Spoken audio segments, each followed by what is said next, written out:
Hi folks, come here to the Pacific Stock Exchange because this is an interesting part of San Francisco's history. This is where the truth, or at least some attempt at the truth, used to come out in the marketplace. So Mark Twain once said that the definition of a gold miner, of a gold mine,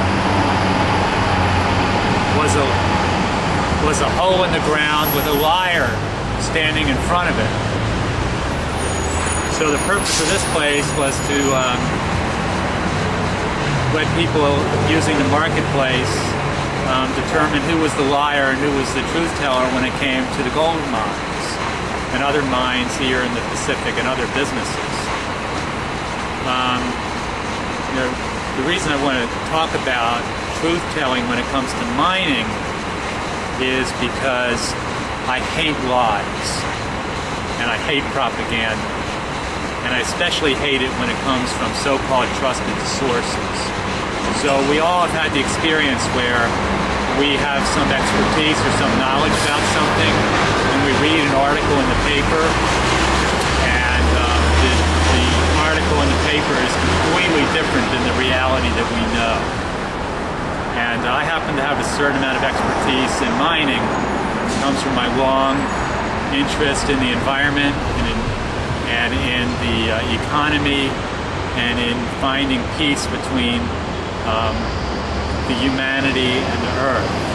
And a lot of that interaction between humanity and the earth happens when the shovel hits the ground in a mine. But the metal from those mines also makes the windmills and the batteries and the Priuses and the BART cars. So what I really want to talk about is this weekend there was an article in the New York Times that said that Afghanistan has got $1 trillion worth of minerals. So they sent a couple old airplanes around doing geophysical surveys and put a whole bunch of junior geologists on it, and then they get all of the generals and everybody to now rewrap the same old war with a new reason. It's like the new Coke.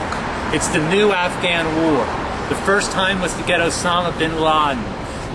Next it was to protect the women so they wouldn't have to wear their covers and they could go to school. And now they want to sell the war on, we're going to make Afghanistan a prosperous country.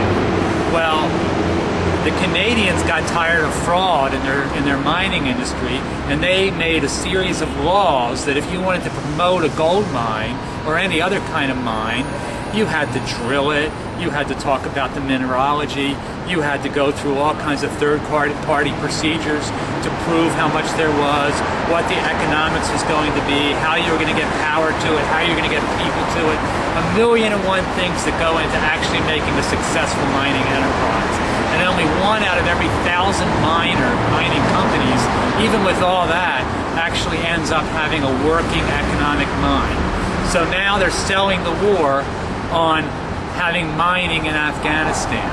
And because I have expertise and because I hate war propaganda, I thought I'd let you know that this is an absolute scam, and if a private person did it, they'd go to jail, and these guys need to go to jail for continuing to push the murder in Afghanistan.